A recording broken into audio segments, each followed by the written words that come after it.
have lots to cover, and I know this is going to be a learning process for all of us. I'll introduce myself. I'm Vicki Mello, the chair of the CPC. And I know we have some people are here virtually, and some we can't all see everyone here, but I'm going to first go around the room and have everyone introduce themselves. And I would ask that every member say what their name is, maybe a short description. If you're new or not a continuing member, maybe what brought you to the CPC, and then we will, and then our liaisons will be here too. First, I'm going to do the people that are in this room right now, and then I'll ask the people that are virtual to unmute yourself and identify yourself and introduce yourself. So I'm going to go around this side of the room. So I'm going to start over here with David. Could you say your name and what brought you to the CPC? I'm David Sonicson, Vice Chair of the CPC from Eugene. And I learned about the CPC from the commissioners who wanted the park to be saved as a natural area or for passive recreation. Not have a golf course put over the landfill, although I didn't know any of the people. And I've been on and off the committee so long that it's surprising. And the original members were just about ready to finish their terms of service. And I got named to replace one of the original members who came up to my house and talked to me about what it was like to be on the committee. Thank you.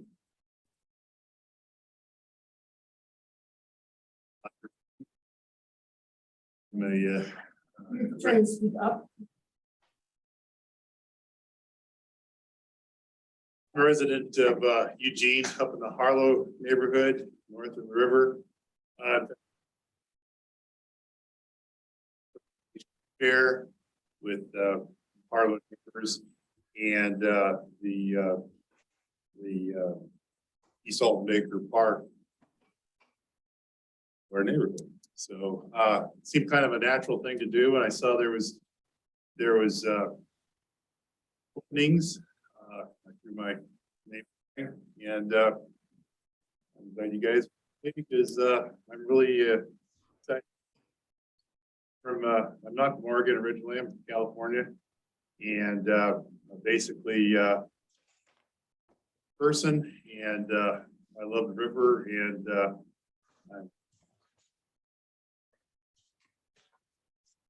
to restore the river to natural state as it can be.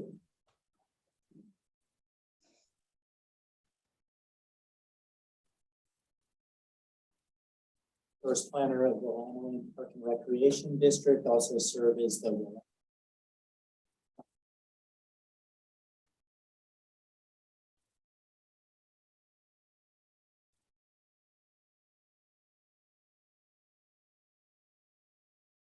my name is Meredith Jacobson. I'm from CPC.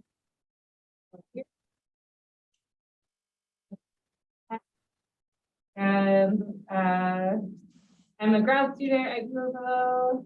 So I first as a bicycle commuter on the river path, and really fell in love with it, wanted to get involved. And I love birds. So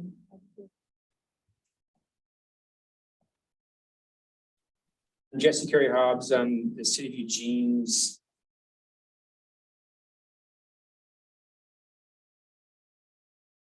job is maintaining city park natural areas.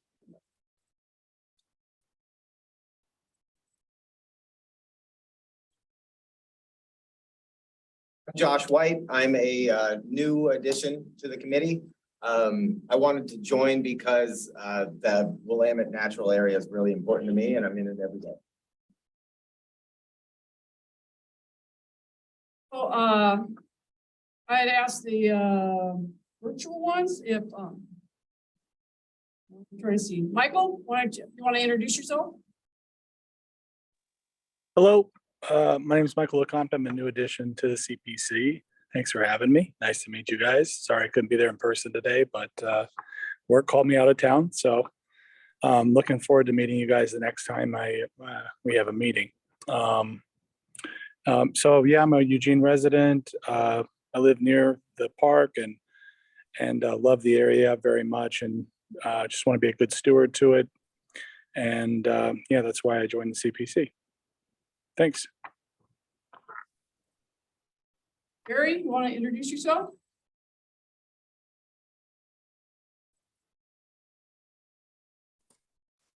I'm Terry Kimball. I'm from the Springfield side. I'm having a really hard time with the audio for this meeting. And it looks to me like other people are too. Is there something that can be done? I think we'll just have to speak loudly because of these microphones aren't working, unfortunately.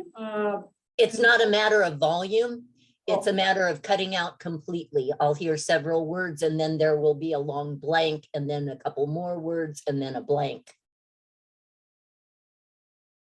If you look at the chat feed, you'll see that it's happening.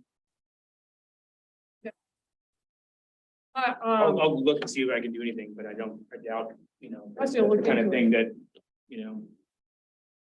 So Terry, what brought you to the CPC? The Talking Stones was a big thing that drew me in. And as other people have said, wanting to be a good custodian to the gem that we have that is the natural area, and wanting to be a voice for the animals and the plants that are there that don't have a voice for themselves.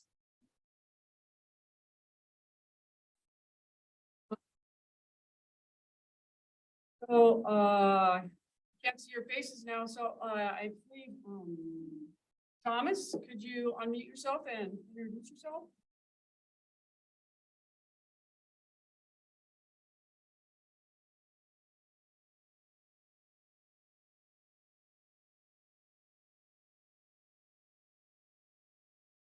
We're not hearing anything. Thomas, would you be able to unmute yourself?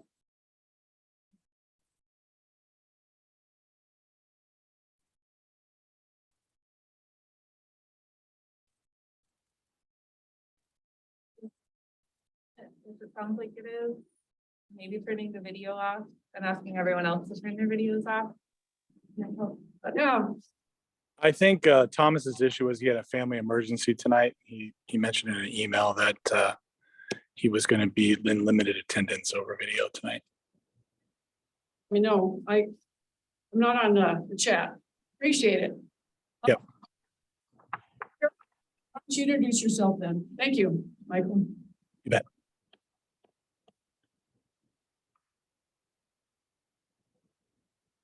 Was that for me?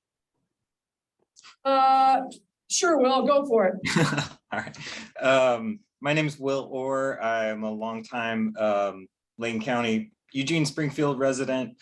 I've been coming to the natural area since I was a little kid, and before it was called the Whilamut Natural Area. And I've always been really excited about this project. And now I work for Nearby Nature, which is sort of partnered with CPC, and I've been coming to the meetings for a while now, and really happy to be here. Hear from you later. And Carolyn Burke, could you introduce yourself? Hopefully you can hear me. Hi, yes, barely. Hi, everyone. My name's Carolyn Burke, and I work for the city of Eugene. I'm the Parks and Natural Resource Planning Manager, and I have my relationship and history with the CPC goes back many, many years. I once was the liaison, probably, I almost want to say 20 years ago.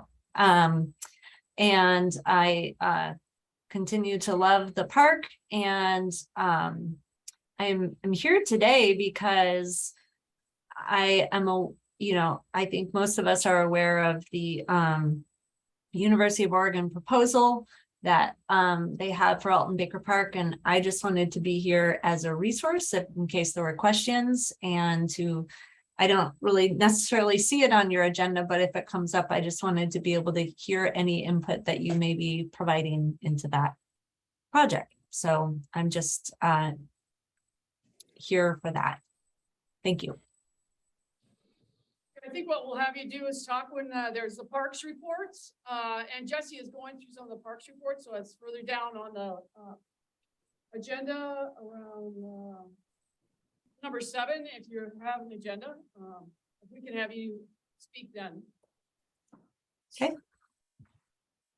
You know, I think we've done the best we can. Haven't I missed anyone that has not been able to? You know, Thomas is probably in and out.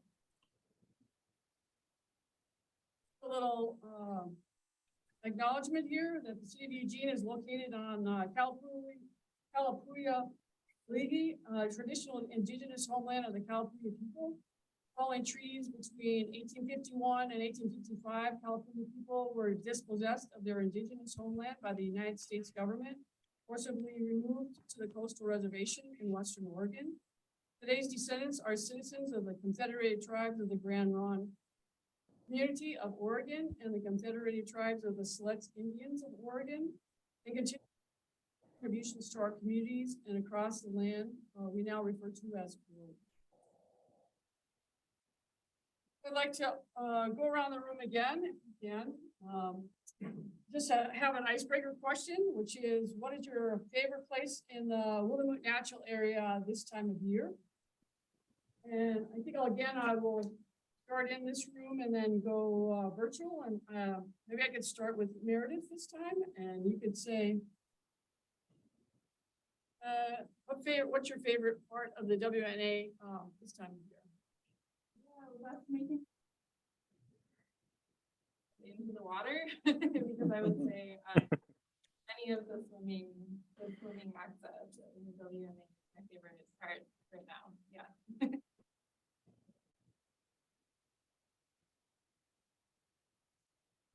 Oh, I would echo that. I think one of cities.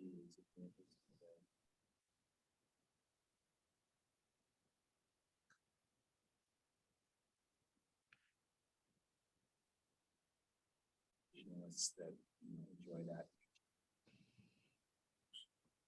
Absolutely. Anything near the water, my favorite place. But also, I guess I would add, kind of the meadow. There's a grove of cottonwoods and things, but there's a meadow that's just north of Knickerbocker Bridge that has a lot of really nice wildflowers. I enjoy what I call, there's a Maple Hollow. It's to the just east of the Frohmeyer Bridge along Galen Road. And there's another little meadow there. If you would go towards the BMX track, there's a little offshoot, and there's a huge big leaf maple that must be 100 years old. And it's nice and shady and really cool underneath there, and I really enjoy going in there. Not too many people know about it, although there's a lot of activity that happens there. But it's really nice on very hot days if you can't get by the water. That maple fell down about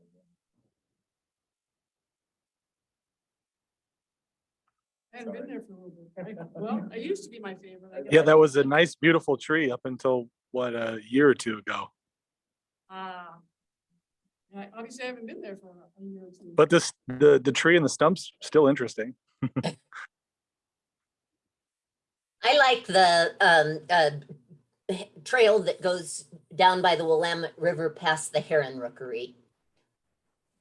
Oh, in Springfield, yeah.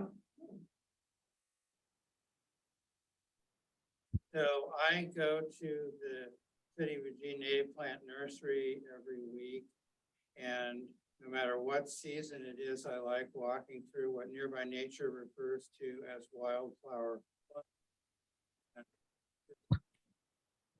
And turn onto a trail as soon as the railing stops on the Frohmeyer footbridge, go west And you're right on the slope of Old Bay Island, which used to be in the middle of the river. Most luxurious in the spring, but it's great to walk in a shaded, quiet area any time of the year.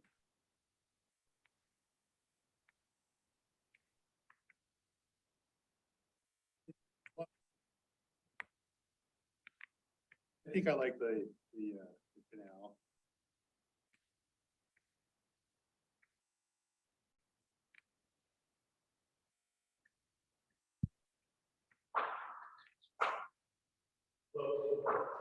Say in the section of the Willamette River.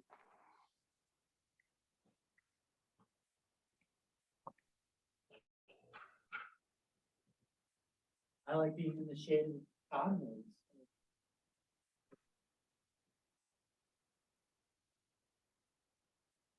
The walking path.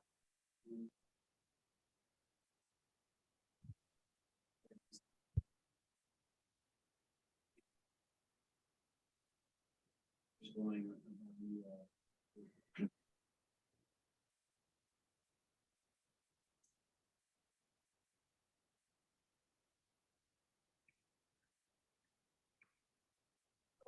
What is your favorite part? Sorry, we missed the audio there. Of the Whilamut Oh. National Okay, yeah, sure. I would say my favorite part right now is in the grasses and the waterfalls on Day Island itself near From Our Bridge.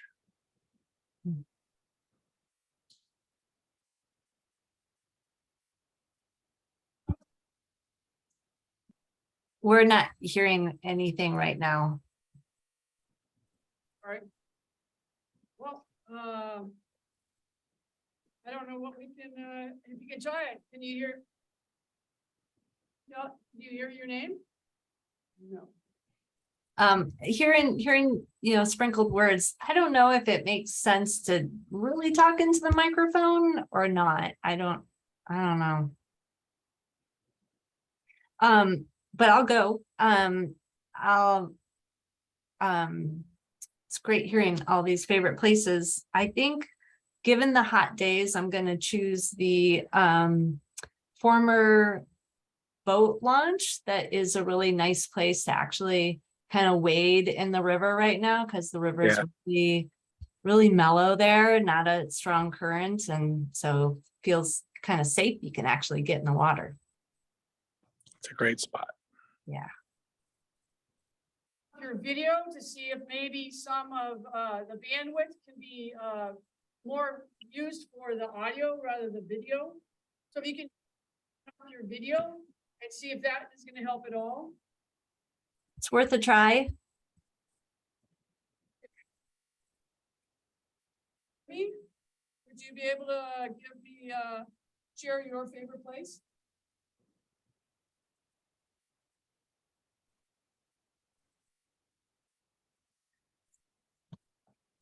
Well, it's unfortunate. I think half the people are not going to be able to hear us here.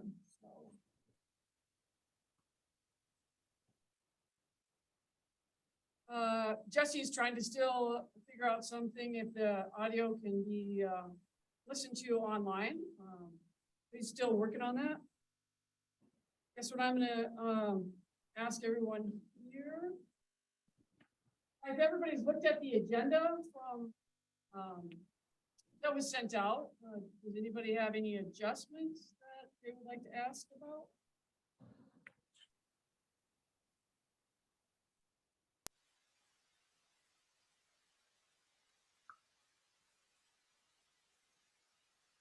Okay, I don't think that we're gonna have any adjustments at this time. I'm not sure if we did have one person from the public, Todd Boyle, was on. I think he's going to give his public comment in the chat, he said. So I think what I will do is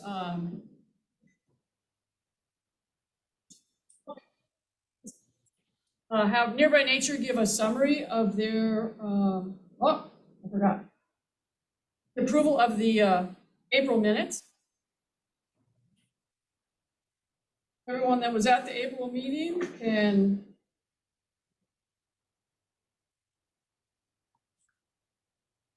have any adjustments to the April meeting minutes that were sent out over email?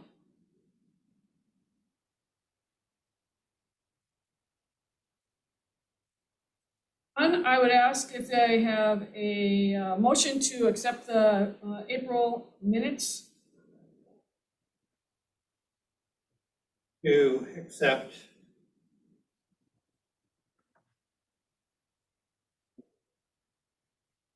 opportunity to edit them necessary and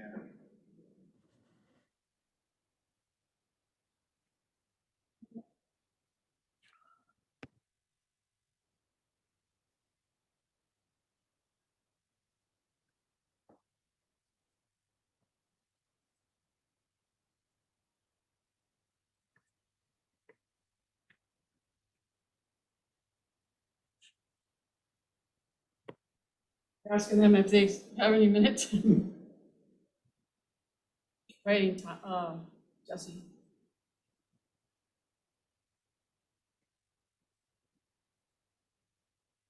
Into Zoom and I can.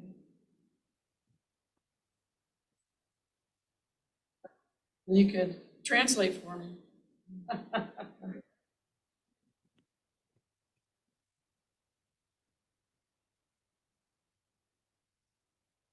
I think we're still working on trying to see how we can communicate with all of you.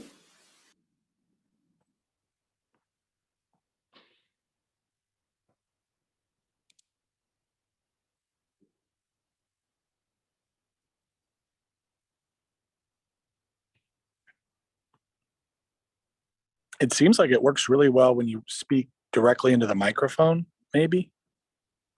These microphones don't work here. They've disconnected them.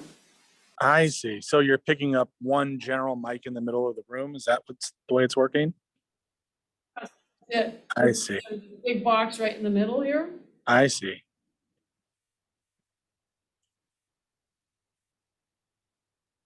Caption TV and one is for Zoom.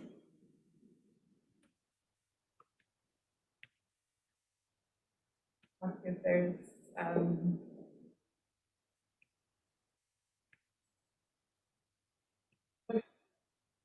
On the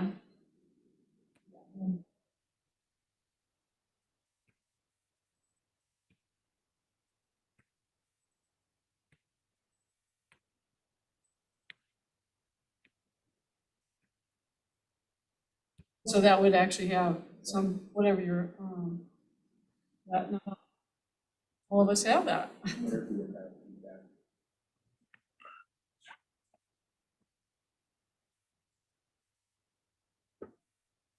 The room here were at the meeting last year, and I understand if there's some of you that might want to abstain since you weren't at the meeting, but approval of the. Everybody, there's a motion and a second to approve the minutes of April. All in favor, raise your hand.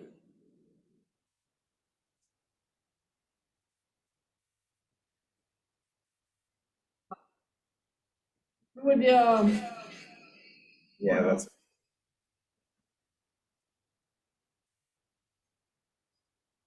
people that are virtual, can you hear? For the members that, oh, I see, Meredith put their thumbs up. So if you can hear me, if you approve, Terry, if you approve the minutes, could you put a thumbs up in the.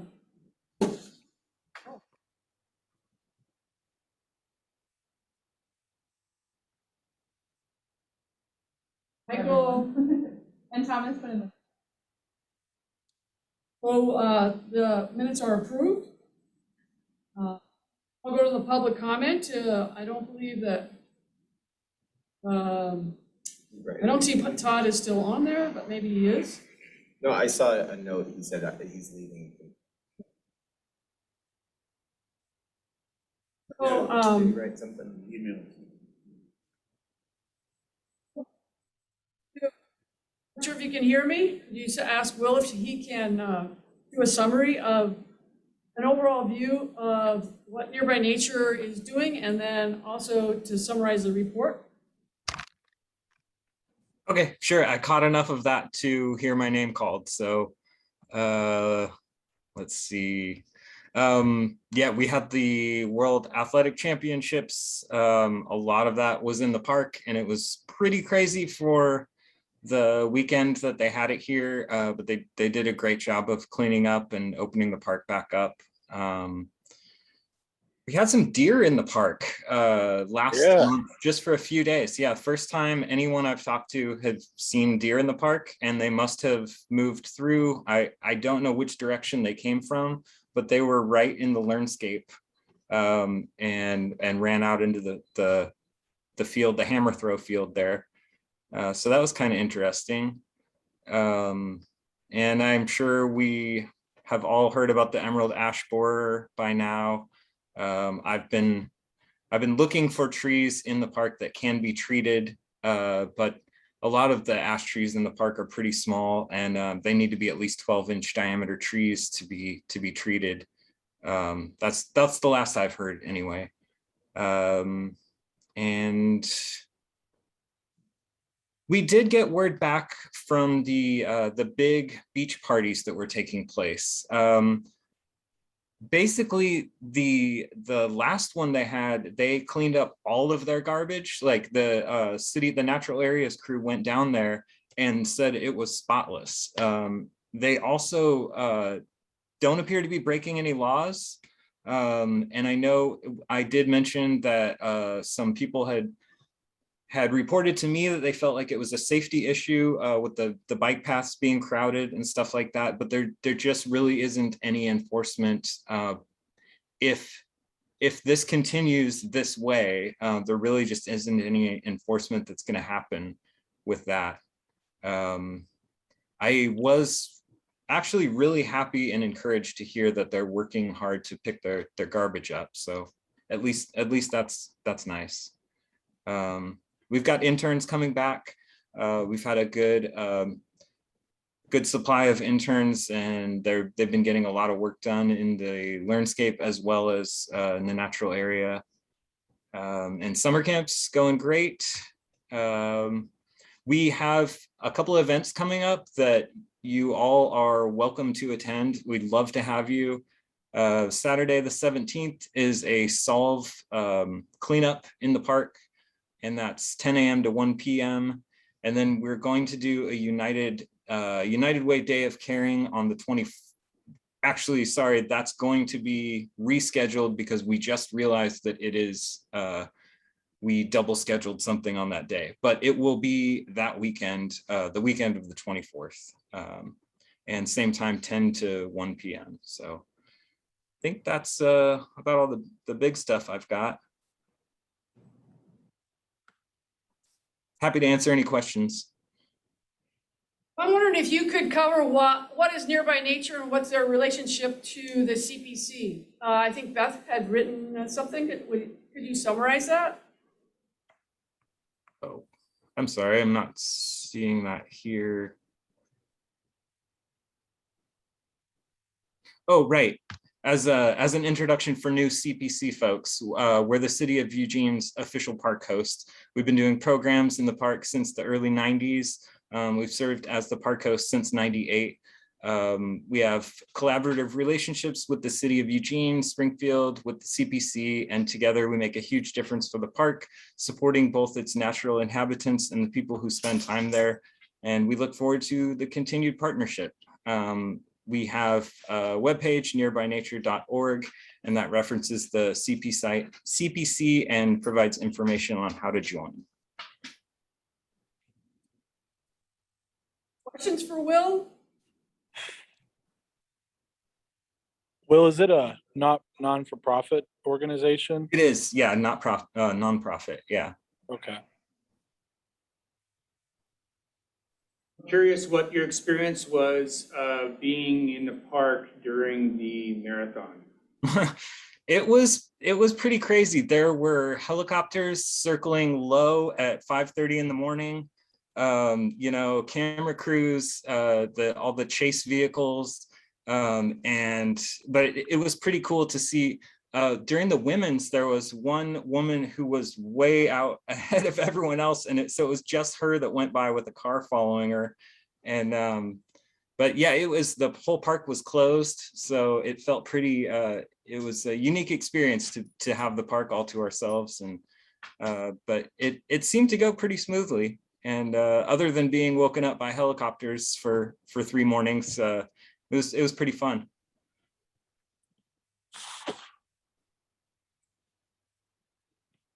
Sorry, I can't hear. I have a question for you. Something I saw in the, in your report was that you had, or somebody had covered the old, lighting that was on the Frohnmeyer Bridge, and you guys had put the stencils back over it and stuff. Is there a reason that we're abandoning that electrical infrastructure? I mean, I noticed that a couple of the fixtures were broken and things like that, but it seems like, kind of could be a feature and could be something that's it's actually one of 2 questions I have about that bridge, but was there a reason why we just abandoned those fixtures instead of fixing them? That is a really good question. I actually don't have an answer for that. I don't think we had input on the lighting on the bridge. Probably the city might be able to answer that a little clearer than I can. They have the overhead lights too, but those ones that are embedded into the concrete are sure. Yeah. Yeah, I'm not sure how the decision was made on that. Is that a city of Eugene controlled structure, that bridge?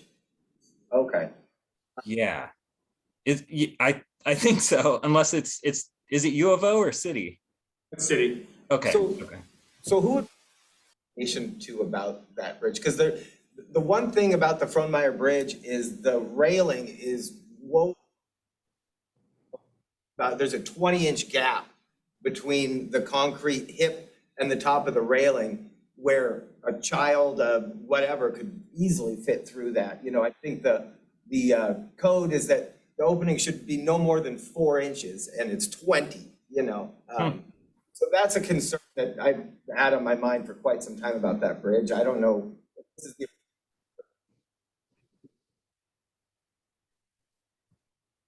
Do you think it could be remedied with just 2?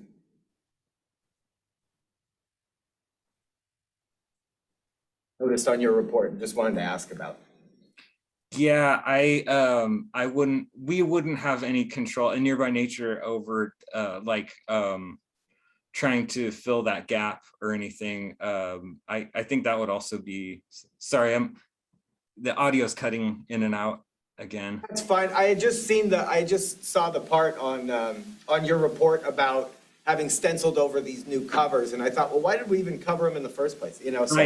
Right. Good question.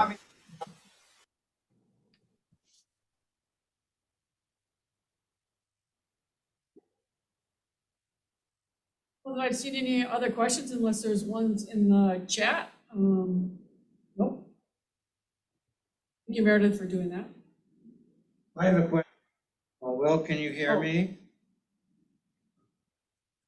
How has camping been over the last couple of months in secluded parts of the park or elsewhere? I have honestly noticed quite a decrease, and I have a feeling it has a lot to do with the World Athletic Championships coming to the park.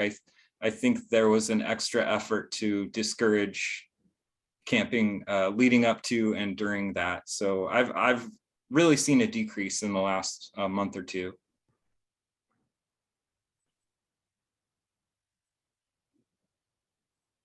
I've seen 4 active campsites in the park in the last week. Oh, wow. Okay.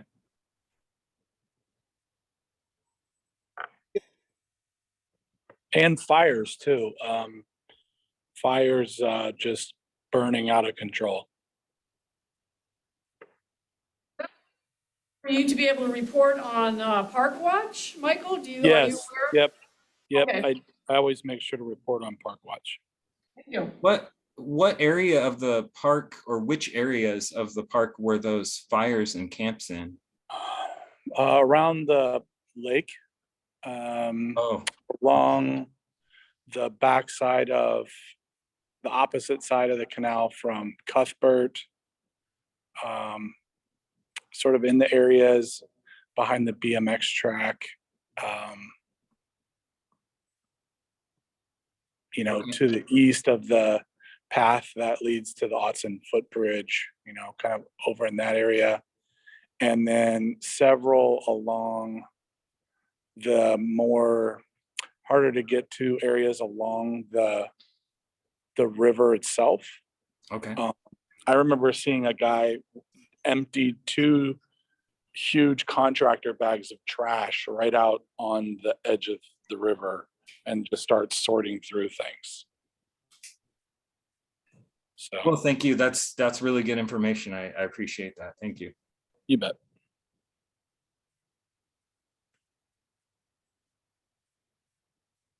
I think we're gonna move on to the parks reports, and I think I'm gonna have, Sorry, there's a question from, did you wanna read it out? the question from Thomas is, does Will have any thoughts on the proposed UO City of Eugene? How is it currently exempt? I'm sorry, I didn't catch all of that. Thomas has asked a question about the U of O swap. Does Nearby Nature have any comments on that? I'm sorry, it cut out again. The U of O, what was it? The expansion of the U of O wants to trade some park land. Yeah, my opinion I would not I would not like that at all. Just being so close to that road, it is a favorite road for the cars from the Commons area. Like the kids love to just like totally race cars up and down that road, and I can hear it from where I am right now when those cars are going really fast. And so that would just be moved even closer to the canal. And I just think even without that extreme noise, that's like it's daily noise, any car noise being moved closer to the canal is going to impact people's experience with nature and the park. I mean, it actually really surprised me that was even a plan. But I'm interested to see how it will work and what measures can be taken to lessen the impact on people that are trying to enjoy the quiet, natural space. I guess that's what I would say. I believe most of the 4 acres is the Science Center parking lot that would be. Look at the proposal. Leo just come more straight in, and then it would still turn north of that pond where the Science Center just built that.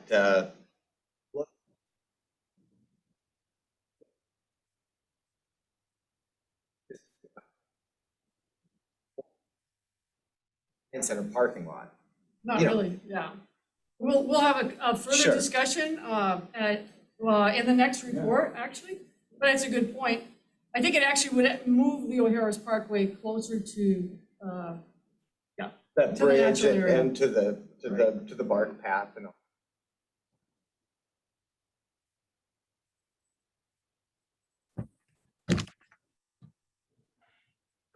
a lot of possibilities for sure. So, so I think what we'll do is move into the Eugene Parks report, and then I think Carolyn Burke will also have an opportunity to explain POS's, explain more about it. Use some audio feedback if I'm gonna do this. I mean, Will, since you were just on, is it still breaking up quite a bit? Yeah, it is. I'm thinking You're about- sounding good right now, Jesse. Okay, was thinking about trying to mute our speaker and speak through my phone for this portion. So I'm gonna give that a shot. Stand by.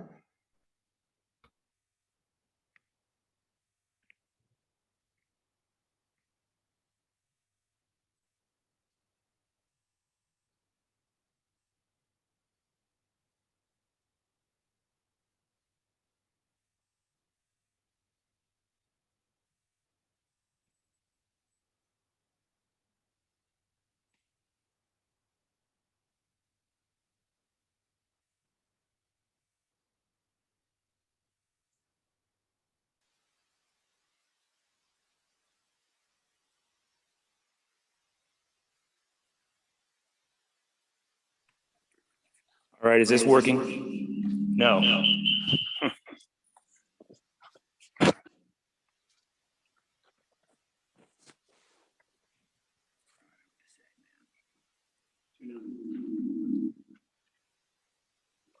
Speaker. It's working, Jesse, with feedback.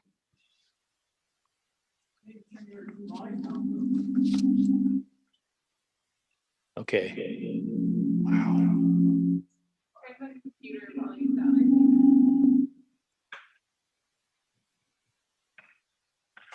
Yeah.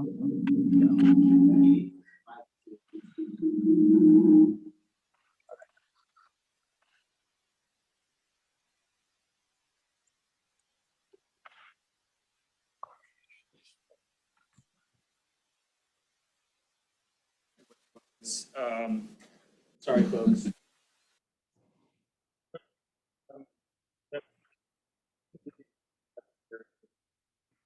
About pending new canal inlet repair project, which is coming right up, scheduled to start next Monday.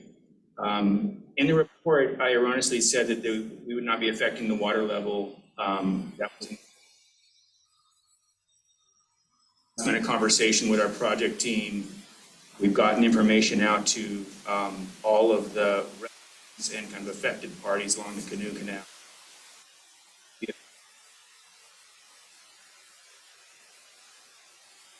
August 8th through 12th during the time. That could change. It's a complex project.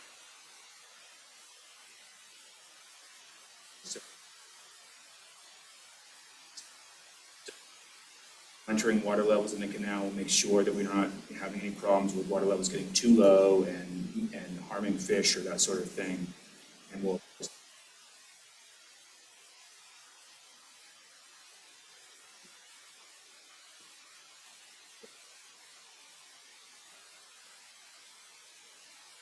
decided for this project because we're going to give has been a delicate issue for parks for some time as the structure has been, each structure has been starting to fail. Carolyn shared Carolyn's comments about the U of O proposal.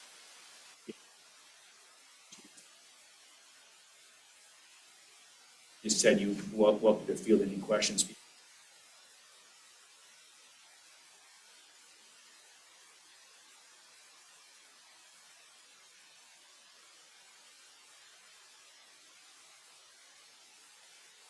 Hi, sorry, I thank you for the transcription, Meredith. I didn't hear the lead in there. But I would just say, you know, I didn't come to make a presentation. I came really to answer any questions from people, but if people would like an overview, I could certainly do that. So it's really what's most useful to the committee.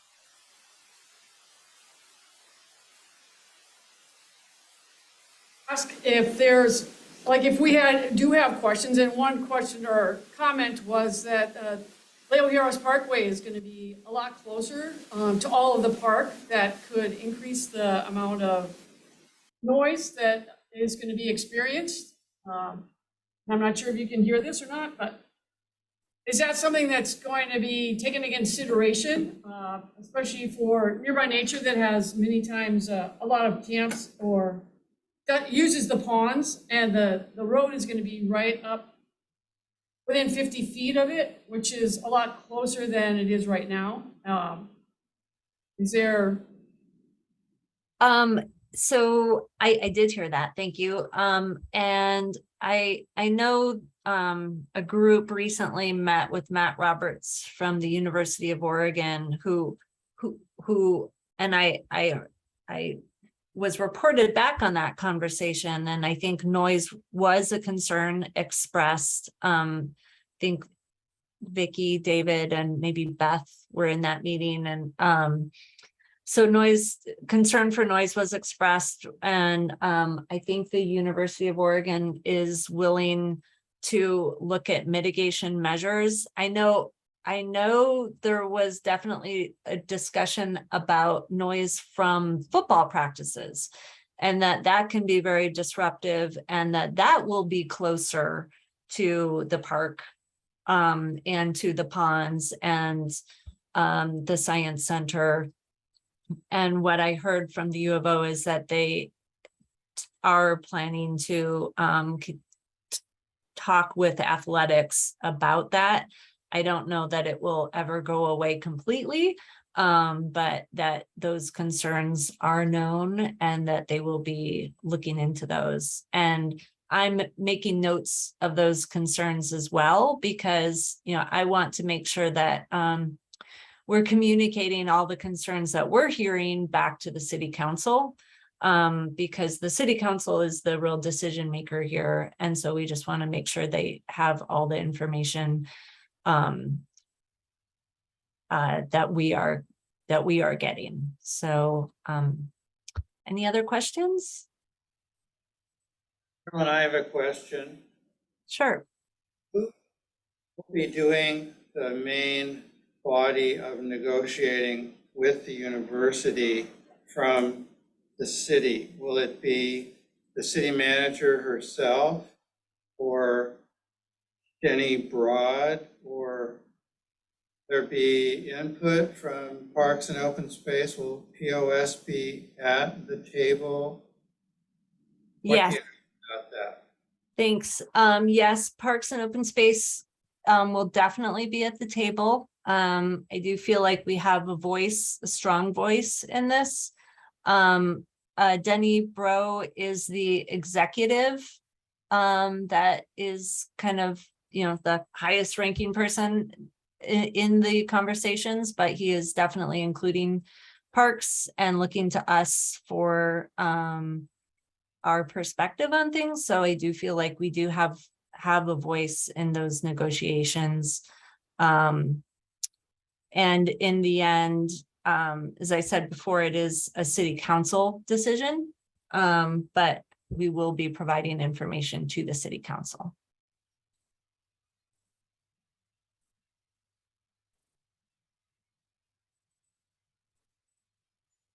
Any other questions that anybody, any CPC members have for Carolyn?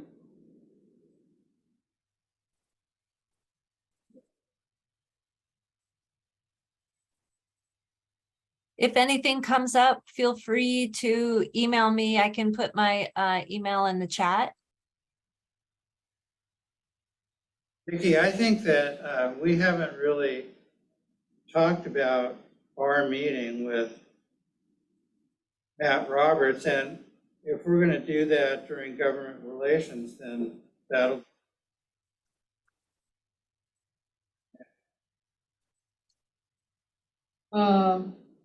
Yeah, I guess we were just going to report what we.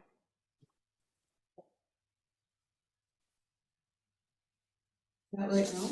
No, I think we ought to go on with what's happening and in the agenda, and then just hope Carolyn can hang on. If Carolyn wants to leave, then maybe we should talk about it now, otherwise during government relations. I can stay. Thank you. You bet. So then the third kind of major thing that I was about was when after asking for an update from Rod Enterfield about the some information or further information about the content and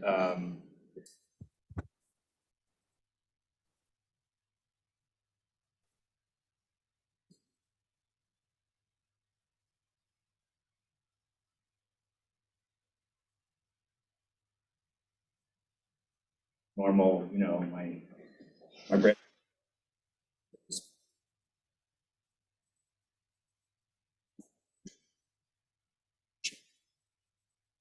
To micromobility.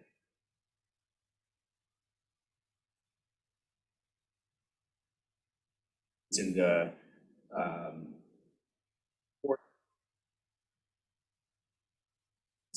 so, and as well as the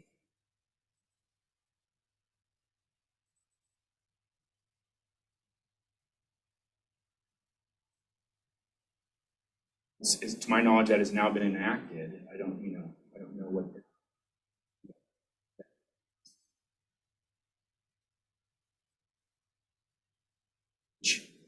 So,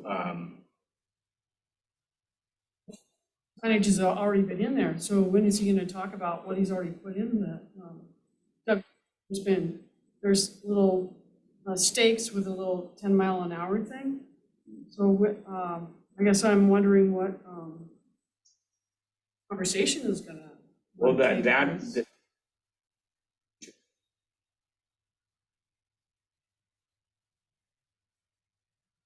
Euro campaign around.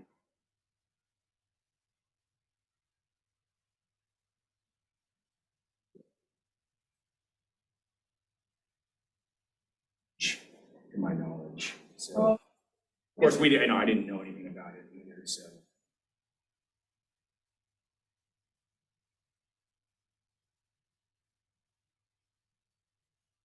but with the ordinance, like, how is that it's going to, how is that gonna impact the park plan then? If it's, I guess I'm not understanding the, legal and jurisdictional, how is that ordinance?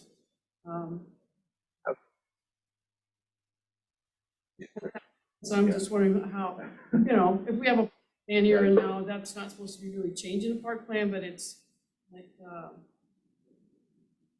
making part of it, moot, I guess. the city's ordinance overrules the park plan according to.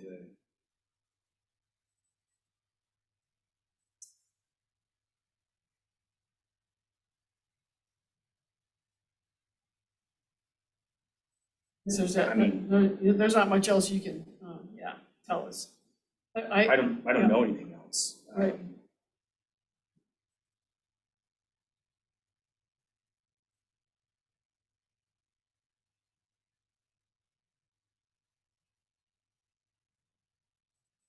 To propose some additional, which I think you did do, and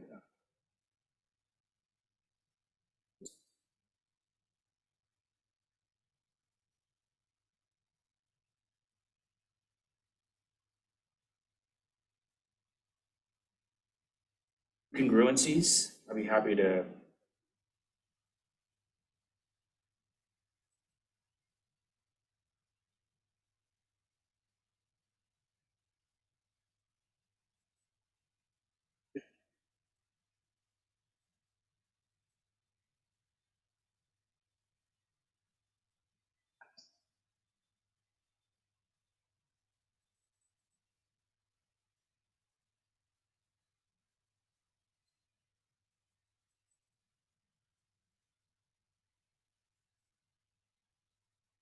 And there's quite a bit of background that looks like in you.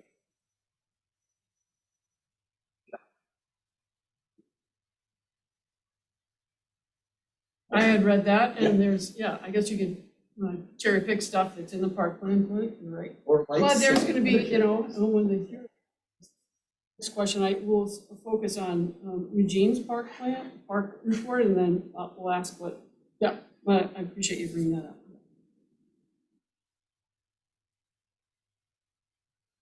I guess is Bob gonna give some dates or something about these signage? I haven't heard anything yet. Okay. I would expect that, sit down with Rob and see.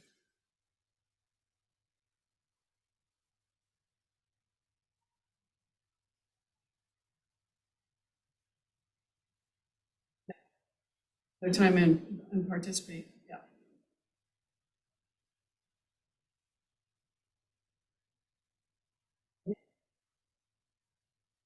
Various questions about, enforcement and or lack thereof. Yeah, I mean, and that's- these things ultimately, I think we go.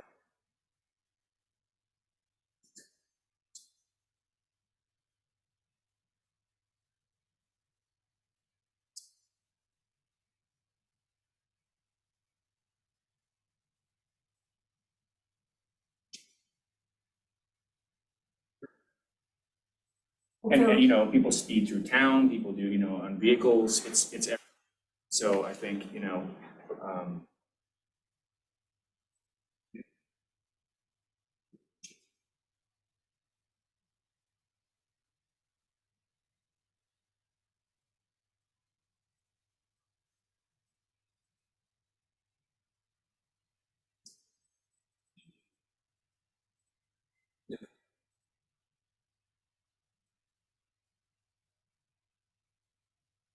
there's past, but there's also a lot of people who are, of course,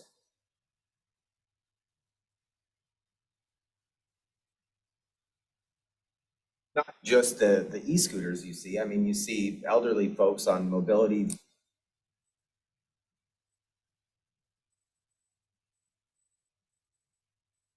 The one thing about the signage, something that would probably just be added to the existing kiosks, or are we gonna have to build a whole new, because I just worry about the effectiveness of the sign, and so I don't think it's something that a whole lot of resources should be done.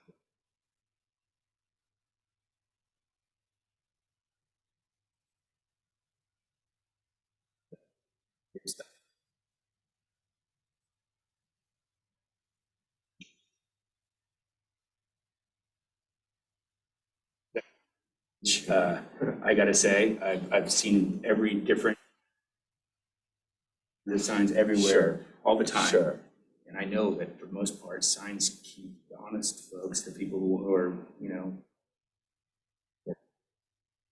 Majority of the people, I think Yes. most people wanna treat the park well.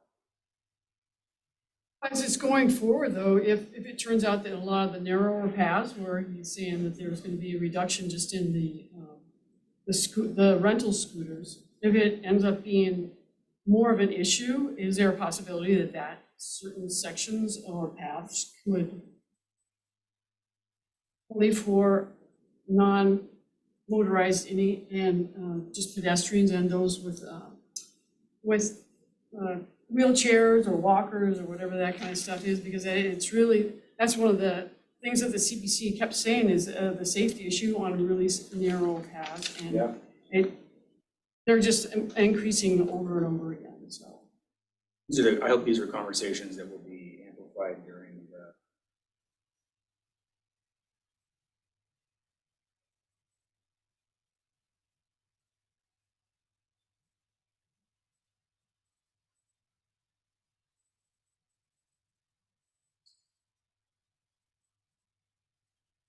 Long-term transportation.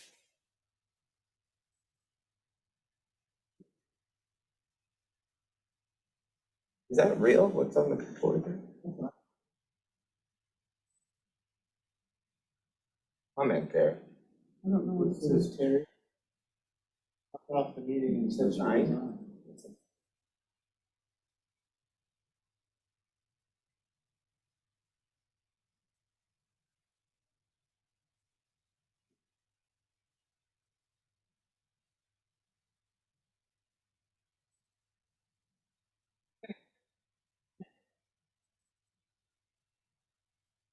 Can't explain it.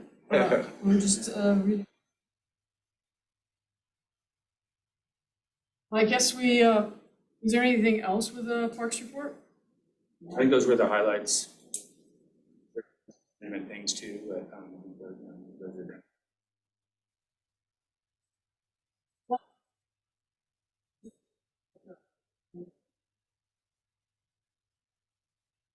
To the Willamette summary, if you can summarize it, but also touch on what is there, what's Willamette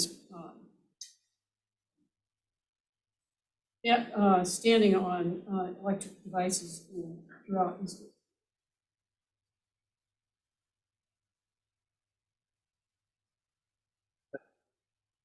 Eric will speak to that.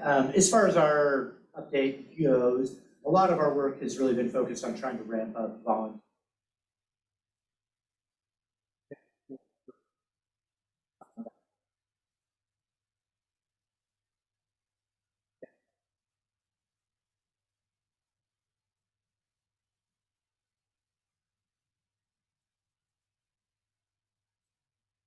volunteer events where we've been trying to address English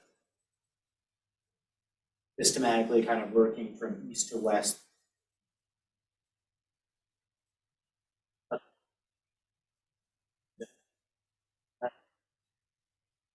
Here's with our volunteer coordinator. In addition to that, we've been trying to maintain some of the plantings that we've done this last.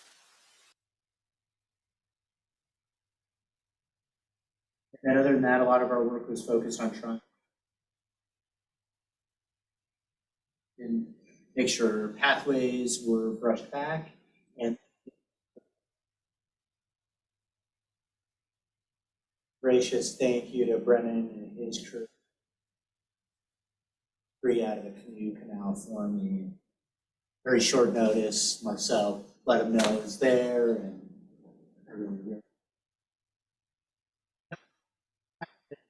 Are there any questions, if any folks have?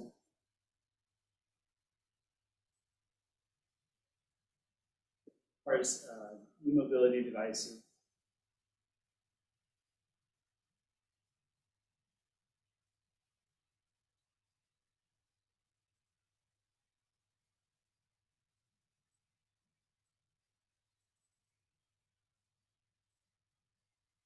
About 2.5.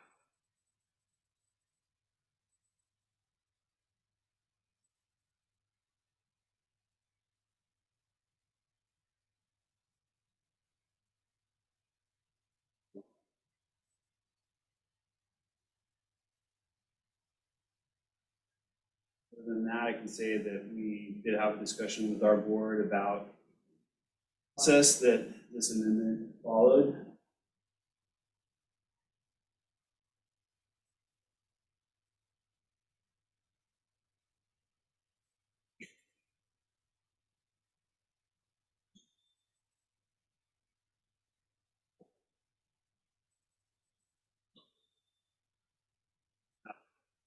Yes, we're amending the plan.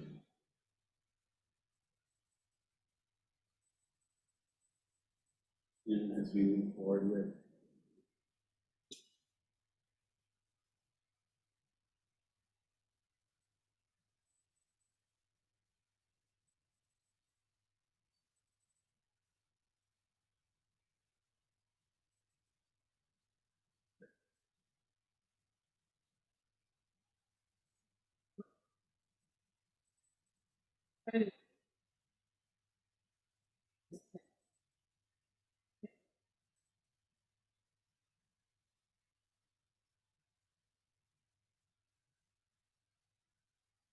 Plan does not, what is their take, I guess, on the park plans? Its limitations there. Is there something that's going to be passed from Willamette Lane? Did you just saying Well, that in all effect, parks in Willamette Lane?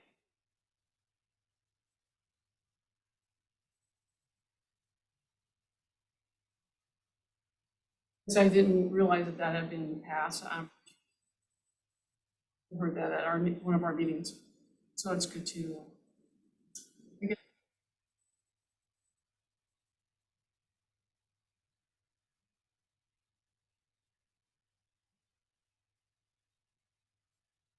However, the city of Springfield isn't currently pursuing a fleet e-scooter plan. Is that correct? Not that I'm aware of. Yeah, I think when that.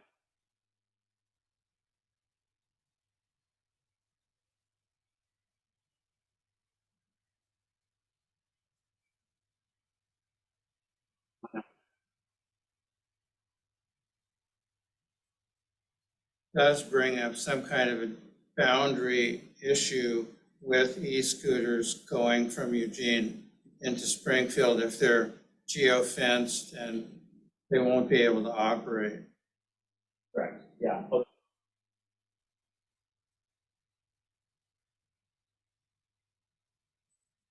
Stuff like a franchisee arrangement, which is where I think that this.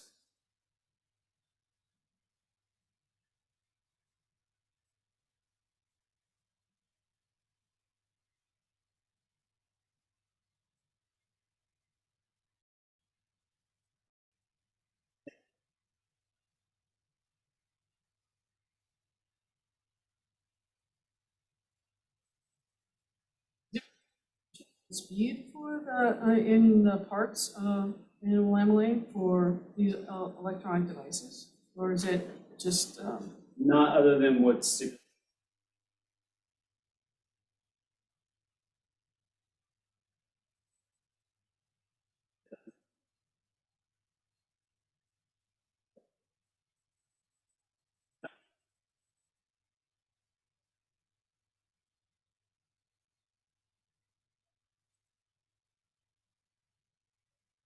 It's, I guess, in the outreach committee, but it seems like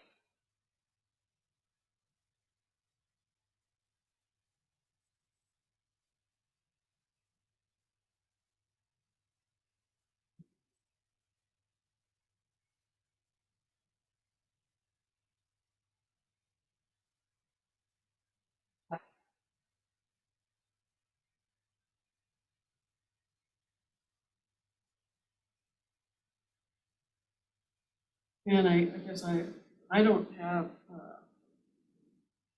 an answer because there isn't anything in the park plan that actually talks specifically about that. There is, the only thing it says is that both governmental agreement, if there is gonna be a change, but I believe talking with Jesse about changes to the park plan, like what could be the process, and I don't know that we have.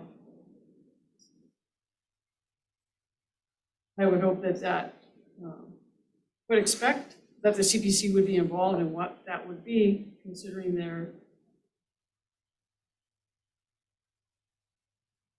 developed community between jurisdictions and the CPC, and that any changes should also take the same.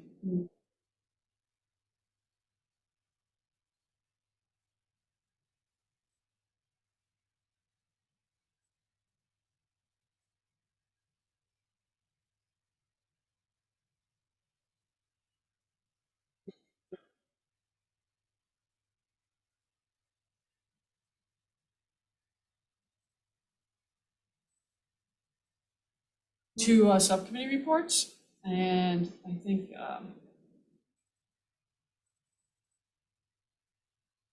this one would be Talking Stones, and I don't think that the Talking Stones subcommittee right now, I don't think it's active at this point, but the only thing that has been pertained to the Talking Stones is that there was a work party that occurred at the and trimmed around the stones and then also mulched around them. So I think that it's about the only activity that has occurred for the Talking Stones.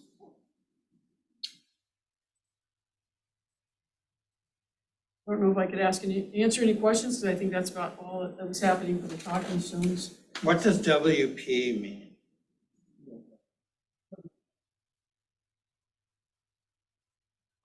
To the government relations committee report, and I think I sent it out to everyone, so hopefully most of you have read it, but we did continued discussions about the micro mobility devices, and we still as we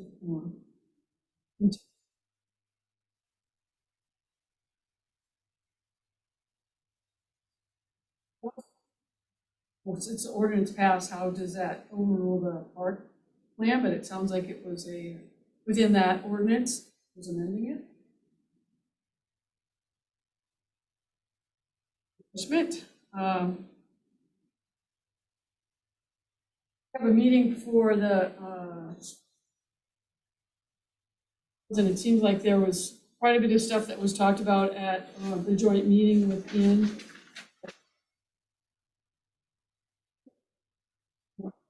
And what was just one or two vehicles. I think it was the impact on the park that people couldn't go.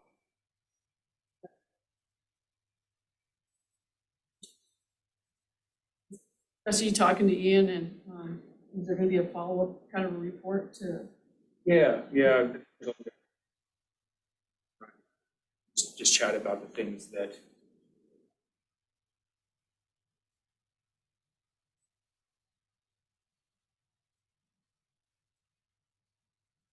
in this, and I recognize that, you know, that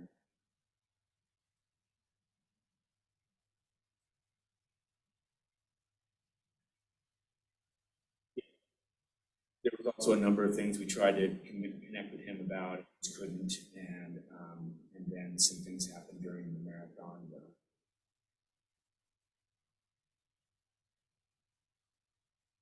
In maintaining a relationship.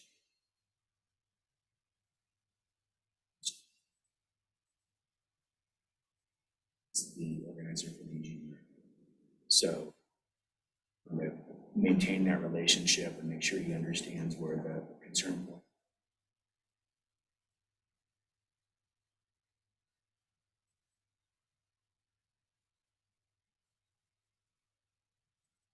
It is kind of, I think, stretching the park plans.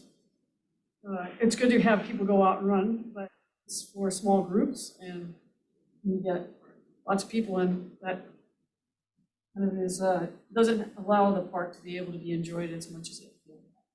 But I think it's been relayed.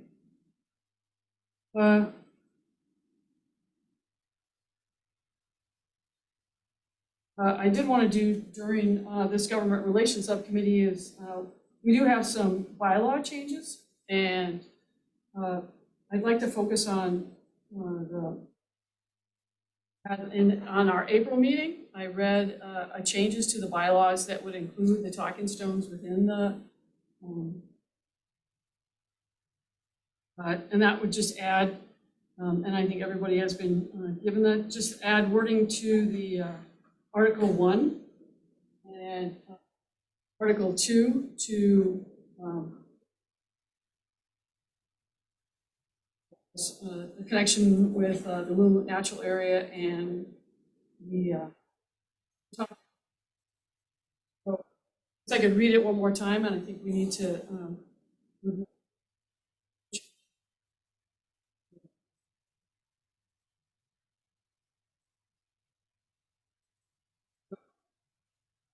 just, Article 1, we would just add the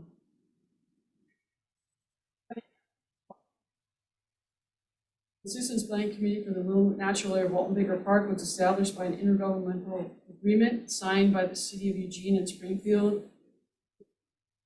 Park and Recreational District, adding the word by, on March 2nd, 1993.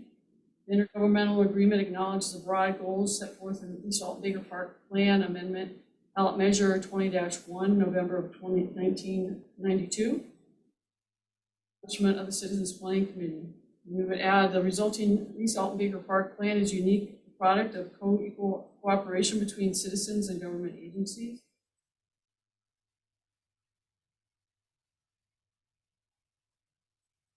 Manner that which the U.S. Constitution serves our nation. Goals and aspirations of the park plan are even more relevant in 2022 with broad contemporary recognition of the benefit of open space, darkness, passive recreation for residents and visitors too, from Whilamut natural area, non-human, human, and in history, presence, and extending into the future. That's to Article 2, Section 6, to continue a water leaders to preserve, maintain, protect, and educate the general public about the value of the Kalapuya talking stones as linguistic and cultural symbols to honor the region's First Nations people. So it was read in April, and so at this meeting, I guess I would ask if we could, there be a motion to approve the change laws for that. Those, so I'd entertain a motion and any discussion.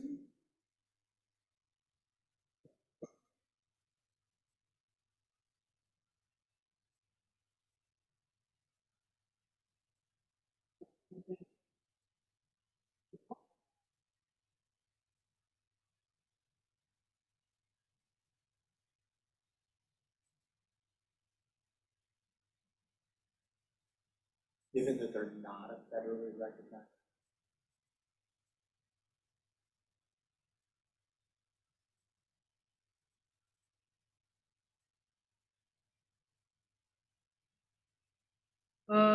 I don't don't know that. And I'm not, That's what. The my talking stones understanding are is all that the connected. Kalapuya tribe is part of the Grand Ronde. in terms of like-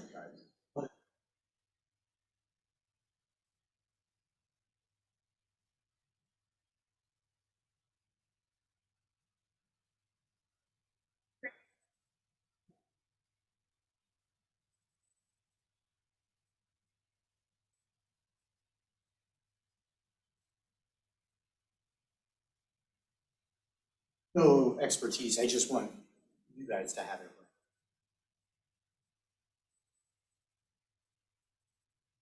Sure, that was approved by.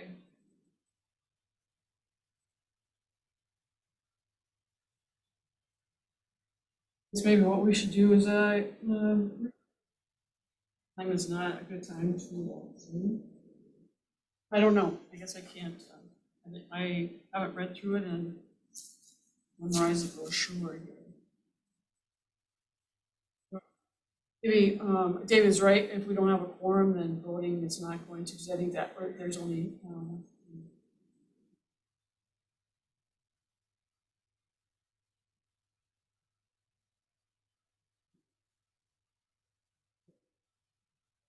I think given our communication yep. limitations, this isn't a good time to take a No. vote.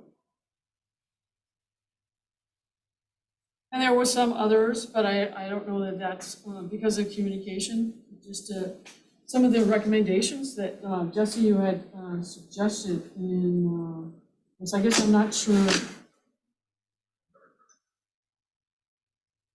But I don't know if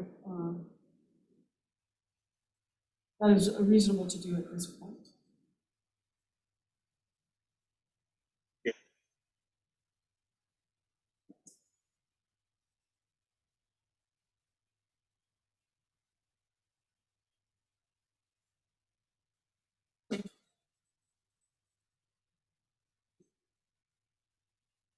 So I did forward that, all those. And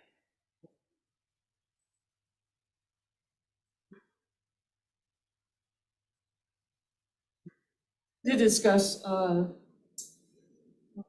one, which I think needs probably a bigger discussion where we could all sit in the same room or in the same virtual. Yeah. But, so I think we'll hold off on any bylaw changes. But we did review the Alton Stadium for the 4 acres. The location, and at that time, there was lots of traffic going back and forth on Leo Harris Parkway.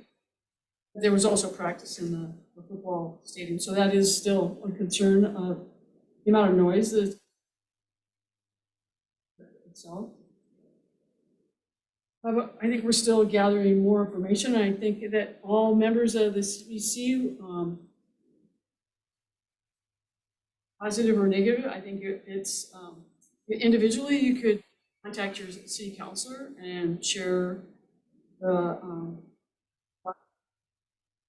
plus or minus. I guess the only question I would have is if and when the science factory, if it is close to maybe moving out of the science center, I should say, and going to eWeb, if that is going to actually happen, would that have an impact on what this whole plan would have, especially if there's parking lots and all that to do?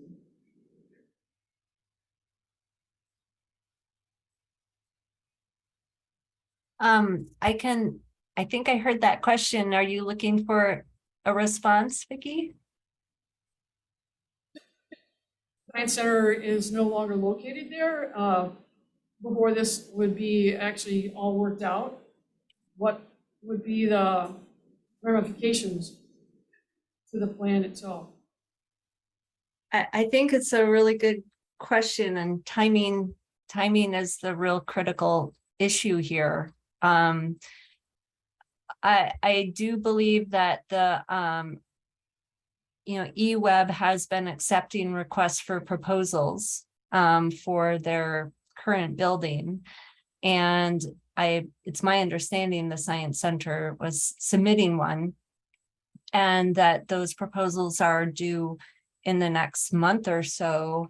And so I think we will have a good sense of what level of interest there is in that building from other parties. And so, you know, I can't speak to what eWeb's timeline is for making all of this information public and things like that, but it does seem like we will have some information about the potential for the Science Center to go into that building, you know, certainly within, I would think within this calendar year. And, you know, no construction is, you know, number one, it's just a proposal, and they wouldn't begin construction if the proposal was accepted for a couple of years, is my understanding. So hopefully that will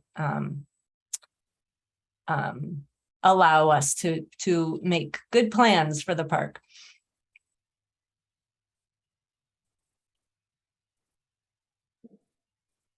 I don't really know what you're talking about. What these buildings are, or like. Okay, so across from where there, right now there's a practice field, and across from there is where the Science Center has their building, and so the proposal is to move the road actually all the way to the edge of the parking lot right now that's in the Science Center, and the proposal is to put another parking lot right by the Science Center building itself that would make up for visitors to access the Science Center. But my question is, if the Science Center is not going to be there, would they need a park plan? Or, you know, who knows what happened at that building? Because the Science Center is moving. There might be buying If it trying to moved. get the eWeb building that's How would along it the impact riverfront. the- Yeah, yeah.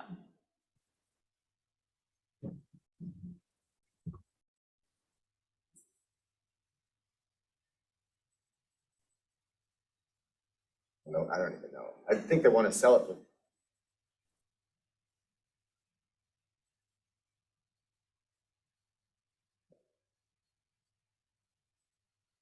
Yeah.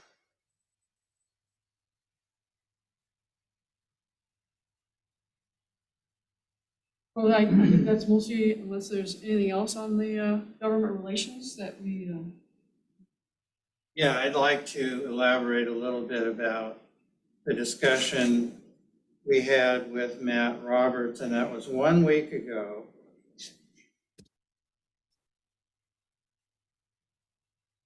Carolyn Burke and I have talked about this, and I provided her with a summary of that meeting. And the one thing that I'll try to say briefly that involves another part of this so that this can summarize it, and I realize how tough that is parking lot number 8. That part of the proposal seemed disingenuous to me.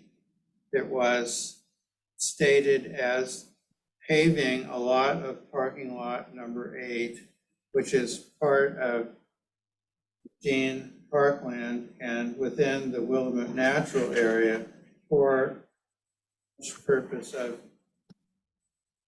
making better access to the Canoe Canal launch area, which is a place where 2 berms stop and you can put in there with a kayak or a canoe.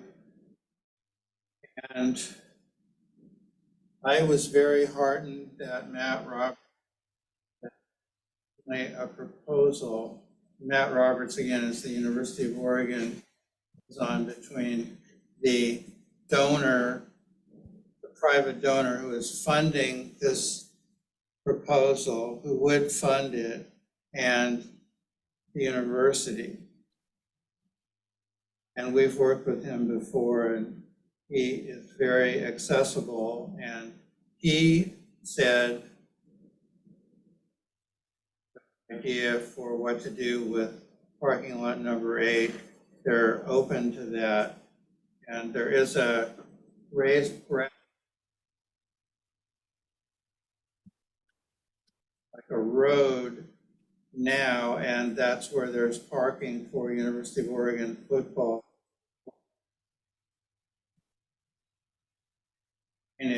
Whereas the rest of parking lot 8, which is a very expansive lot, has been off limits after it gets muddy.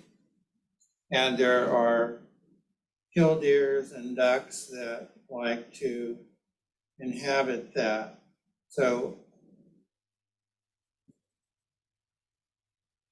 interest expressed by me primarily to have this revert to parkland and maybe use that already existing gravel road to continue parking vehicles there during football games.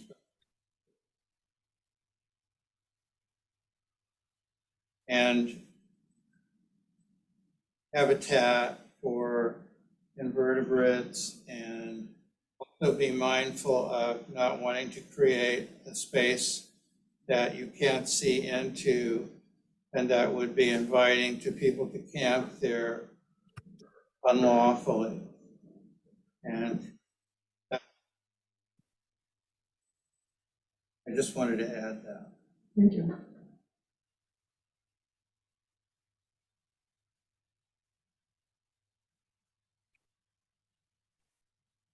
Does anybody have any other questions at all for government relations?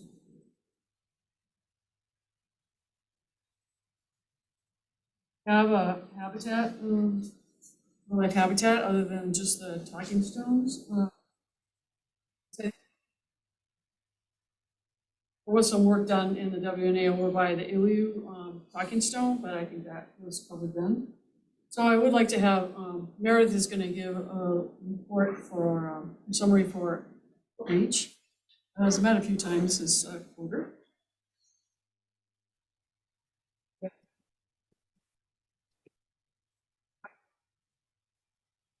We're recording. It's in the notes and we're recording.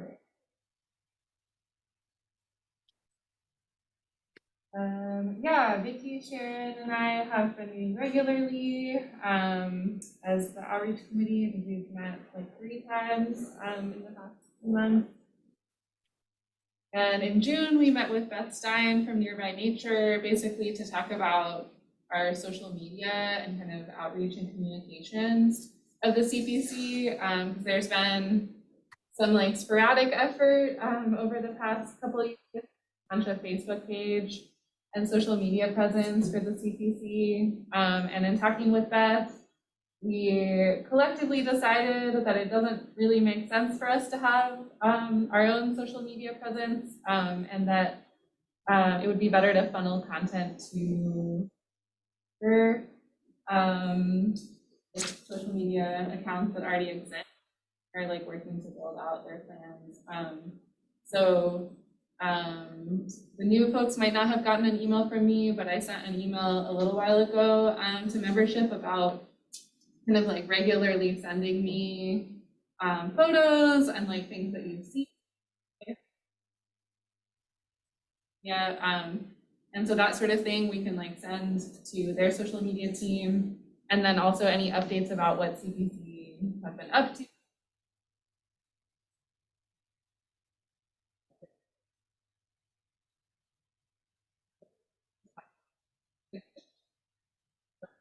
Communicating outwardly through those sorts of channels. We're happy to hear that. Otherwise, we might continue to bug you for content. And then we have also been discussing signage, which I know is a hot topic that we've already talked about a little bit. But yeah, thinking about how to be strategic if like the micromobility is the new reality for the area, and how to build awareness of what's going on. And so our big proposal is that we think that we're overdue for a CPC we're gathering and walk in the natural area. So that especially with new members, we can get to know each other. We can like look at different places where perhaps signage could work or would not work, or just like problem areas, that sort of thing, projects we want to do, brainstorm collectively. So if people are interested in that, I can like work on sending out a scheduling poll. If people are the things that might be easier than trying to.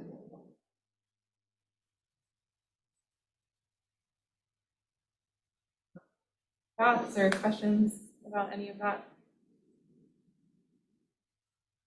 There on my electric scooter.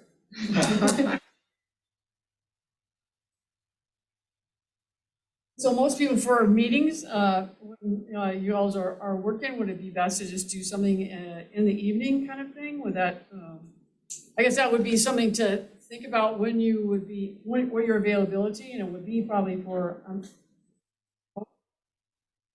get into the natural area and walk around and look at different things. Sure. So and maybe then when Meredith would send something out, we could have a better focus in on, nothing between 9 and 4 o'clock during the day, but maybe something at 4:30 to, while it's still light out, it would be good to be able to see if we can pull together and just walk through and just get to know each other. Absolutely. Sounds good. I think it'd be great. I think Meredith, if you can send out what's a good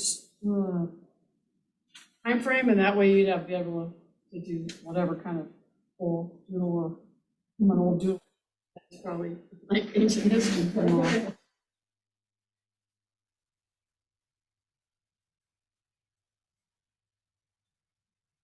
And if anyone has ideas for social purpose, or you can, I guess.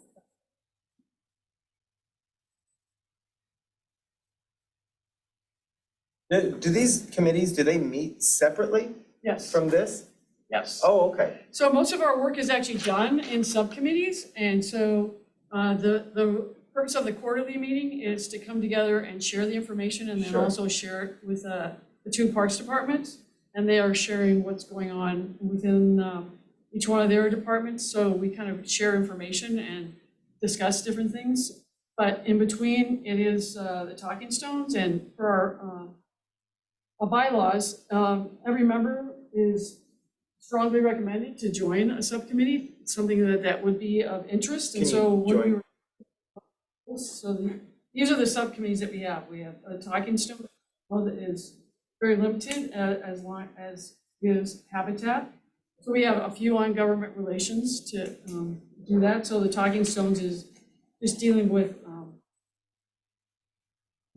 stones and what's going on. There's Sure. been some tagging going on. Government relations is talking with different government agencies. That is what's work parties to maybe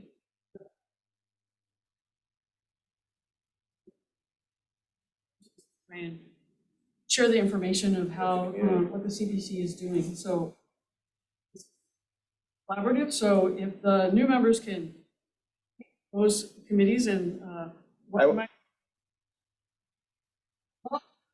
you join one and then just see how it goes and see what's going on in each one. But yeah, Sure. maybe when we would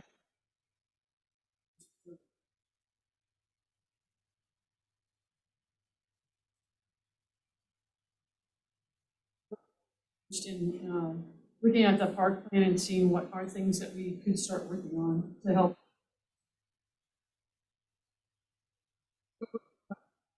For the outreach, does anybody have any questions for?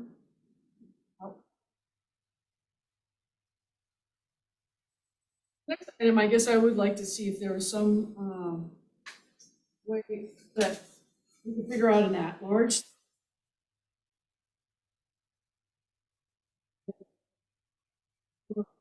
Bylaws that we change might not have a line per jurisdiction. So if it would be possible to be able to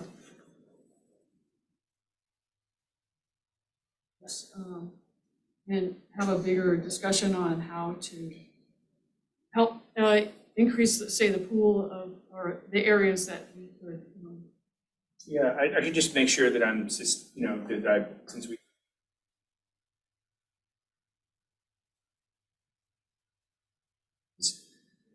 that city manager, or the city council, but the city, executive said they're not interested and they don't believe it's in the city's best interest. Sitting on a committee, seeing a city park or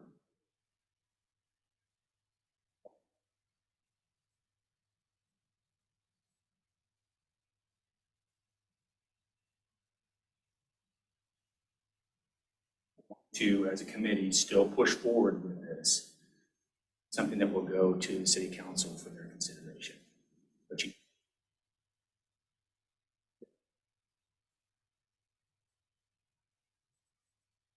asked you if you would run this back by the committee and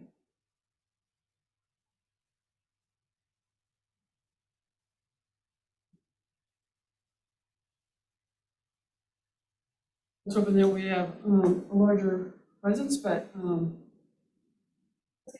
having challenges to be able to get a full CPC committee. And I guess this has been floated around a few times, and I don't know if that, since there's 10 positions in Eugene and 5 in Willamette, and now, both jurisdictions, we do have openings on both of them. What would be, an alternative to people, because these are city parks, they're open to not just city residents, although that's who, maintain.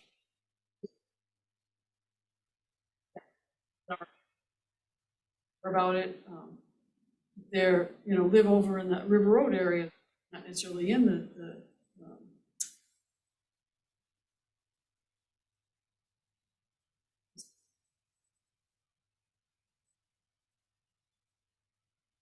Well, Jesse, I think you mean UGB and not just City of Eugene. Right. thank you. That makes a big difference to me. Yeah. I live in the city of Eugene, but I would support having someone who lives at the urban growth boundary being on the committee. I'm not sure about people from the county. It's a regional park, but I understand the city's position, and publicizing the openings would be a challenge for equal publicity availability, let's say, for somebody living in Deadwood or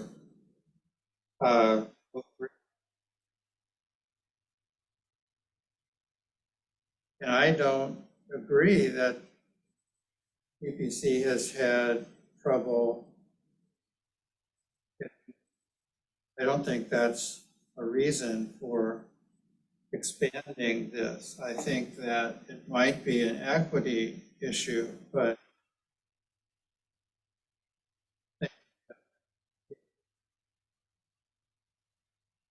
there were 4 openings and 4 people applied, so.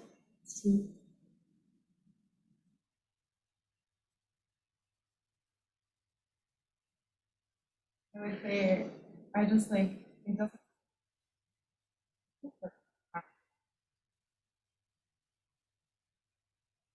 Want to, like, it doesn't feel like it's an effective strategy to me of dealing with this problem, and I feel like maybe there's better ways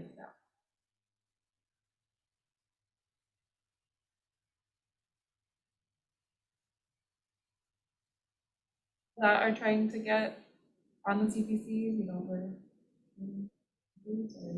Well, there have been some CPC members that were outside of the city limits, but they're no longer on the CPC right now. But they were just outside, and I'm not talking, not Oak Ridge, but, halfway, and I think it's just outside, inside the urban growth boundary, but outside the city limits. So, when they come to the park and all that, but I don't know that it's, to be honest, when the application comes through, if somebody, wrote down Oak Ridge, I don't know that would got. There was the opportunities to make it a wider audience, only because there have been, and I guess I would disagree with David, over the last 5 years, trying to fill all 15 positions hasn't happened that I know of. So it's good to know that there's, a variety of opinions on how to try and get members that you could have that would work. I guess maybe that could be one of our discussions when we're walking along the ways of doing it.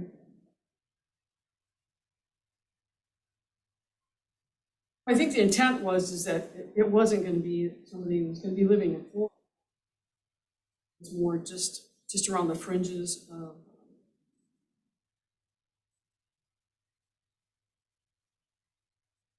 say around Eugene, because there are a larger number of positions. So if we get that much more, we'll get in touch with you guys.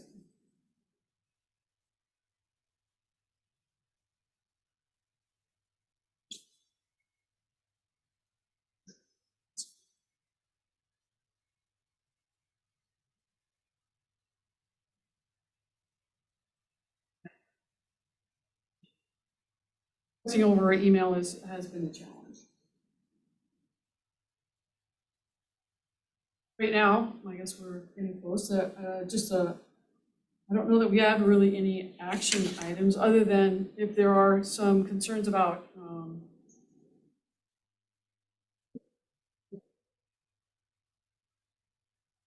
the proposal for the U of O and how that will impact. I think if we all just, I believe that share all that is out there, and there is a web page that shows all the maps for the suggesting some parkland swaps and other stuff. Then I guess if we could all share, and then we would start with Jesse and Carolyn. But I don't know if there's going to be even a public hearing on any of this. It sounds like it's more a conversation between U of O and the office. At least that's what I heard in the work session. It didn't seem like that was a possibility, but that everybody can contact their city councilor. I don't think there's been a definitive. Go back and talk about it, and so they haven't really brought up, full.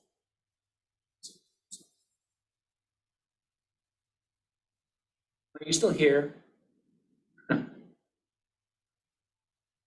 Hi. Understanding of like the process, the council voted to have further discussions about this, right? Yes.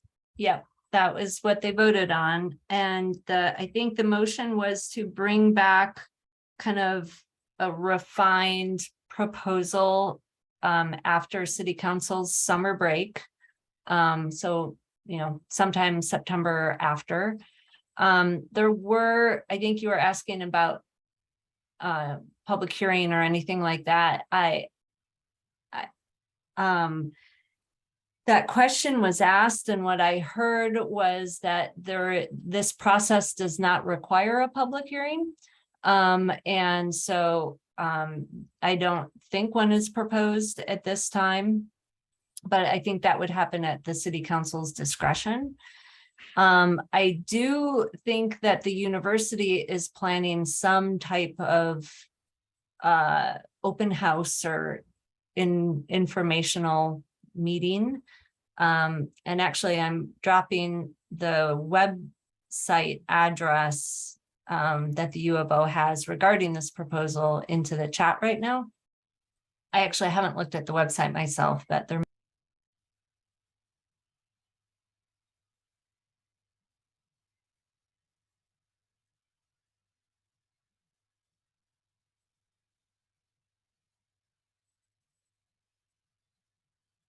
I did share, Carolyn, what you had sent out, so the different links that you provided, but I appreciate you providing it again, and I believe we'll get a copy of the chat so we can do that into our, those that have, were absent tonight, which we have a couple of members that were on.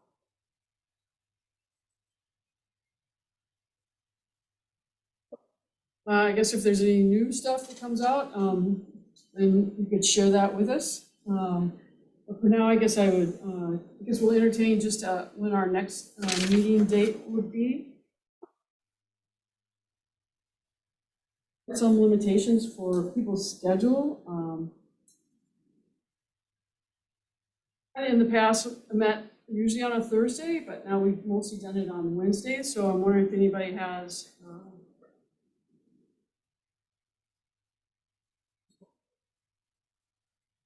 the 20th, the 19th is a Wednesday, and the 20th is a Thursday. And I believe that the meeting would be held in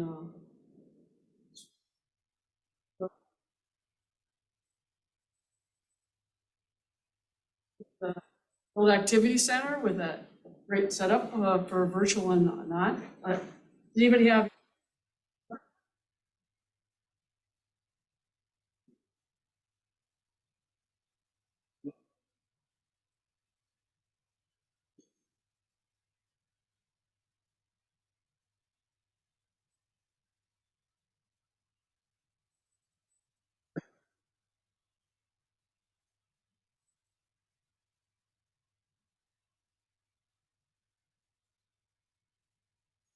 20 preferences on the 19th or the 20th? Or no, maybe you can't hear me. But I'll tell you that I can hear you and I do not have any preference. Thank you.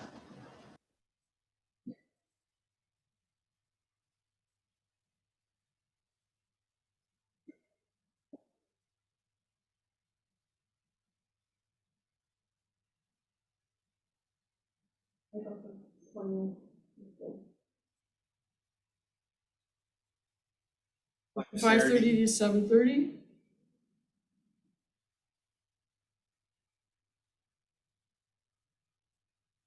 Time change, I think.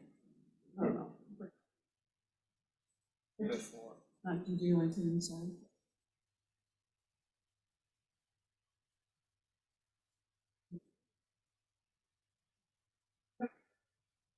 For discussion, things we should talk about.